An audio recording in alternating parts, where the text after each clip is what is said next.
అందరికీ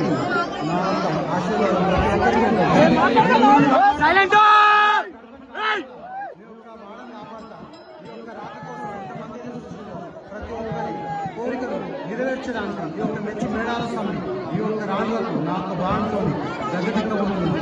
కొన్ని ఏళ్ల కాల్చేది నేను ఇళ్ళకి వెళ్ళిన వానలు నడిచిన తనకు వణికిన పూర్వం నుంచేది నాకు గుడిగోపురం లేని అవతారం కాబట్టి నడుస్తుంది. కానీ విగ్రహ రూపంలో నేను ఇక్కడ తెలిసి పూజలు చేసుకోకుండా అనేక బాధలు పడ్డది. ఉత్సవాల వమ్ములలో అనేక బాధలు పడి ఈ యొక్క రోజు ఈ యొక్క గ్రామం ప్రజలందరూ నా యొక్క రాక కోసం ఎదురు చూసి గద్దెనెక్కిస్తానంటే దానికి సంతోషం, ఆనందం. కానీ ఈ ఒక్కరోజు మాత్రమే ఇట్లా చేయవద్దు. నాకు నిత్య దీపం ఉండాలి, నిత్య శోభ ఉండాలి. అంటే నాకు గద్దె కట్టి ఇంద్రబలం వేసిన ఎప్పుడు దానికోసం అవతారం లేదు కాబట్టి గద్దె మీద పెట్టకుండా మేము సమాధానం కోసం ఎదురు చూస్తాను. చెప్పండి, సమాధానం చెప్పండి.